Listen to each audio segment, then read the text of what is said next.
So what's up mga homies? So sir, anong pangalan mo sir? Myron Kenzie.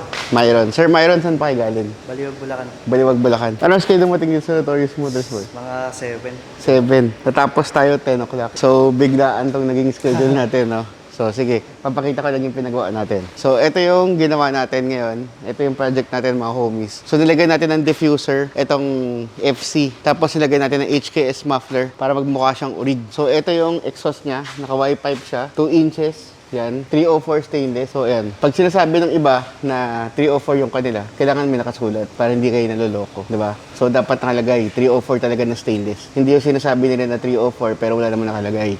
So, itong mga ginagamit namin dito sa Notorious Motorsports, nakalagay talaga, 304 stainless. Tapos, yan, makikita nyo, yung mga flanges natin, hindi siya nagde-neck to neck. So, talaga naka-0-0 siya. So, ang labas nito hanggang dito, pare-parehas. Hindi yung parang nabubulunan yung exhaust kasi yung ginagamit, yung stock na flanges. So, dapat ganito yung trabaho na ginagawa natin. So, yan, naka-bracket yan. Tapos ito, 304 stainless pa rin. So nilagyan namin ng mga ganito, mga brace na yan para sigurado mas matibay siya. So ito, flanges pa rin. Tapos ito yung pinaka-resonator niya.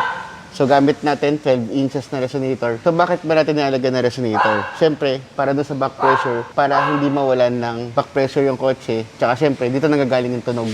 So yan yung pinaka ginagawa natin. So ito na siya. So ito yung pinaka-exhaust. Tapos ito yung pinaka, overpipe. So, ito yung downpipe niya. So, dito nagalagay tayo ng flexible pipe para maiwasan natin yung vibration. Tsaka para, nalagyan namin ng flexible pipe kasi para ito yung protection sa mga exhaust system namin. So, hindi, habang nagbabibrate siya, ang nag-absorb ng vibration, itong flexible pipe. So, hindi kasi lahat ng shop gumagamit nito. Kaya ang tendency, nababasag agad yung exhaust nila. So, ito, naglagay din tayo ng headers. So, yung headers natin dito, pakita mo, yan. Yung headers natin dito, tinanggal natin yung catalytic converter. So, ito yung catalytic converter. Yan. So, pinalitan natin siya ng straight na downpipe. So, ngayon, pakinggan natin kung ano may tunog.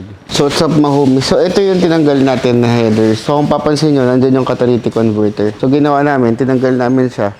So, ito na yung pinalit namin. So, pagka humahataw ka, dire-diretso na yung labas. Wala nang parang filtering na nangyayari. Kaya namin tinatanggal yung catalytic converter. So, syempre, para mas tumipid siya. Dahil syempre, pag may catalytic, meron pang filtration na nangyayari. So, tinatanggal na namin para magkaroon siya ng free flow effect. Tapos, ayan, ito yung pinaka air intake natin. So gamit natin dito is air filter, tapos nakakabit yung map sensor. So ito na yung pinaka setup natin. So ngayon pakinggan na natin kung ano yung tunog.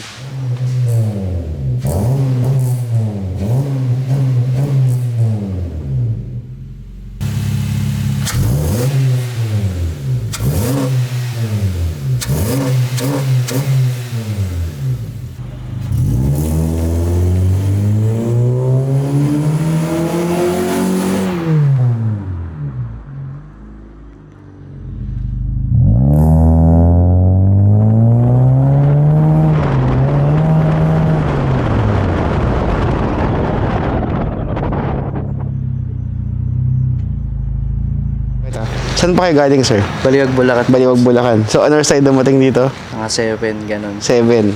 So, ngayon tapos tayo 10. So, overtime kami. Pero sulit ba yung inantay natin? Sobra, boss. Solid. So, mukhang Sarap. nag-enjoy naman si Bossing. Sige, boss. Thank you po. Thank you, boss.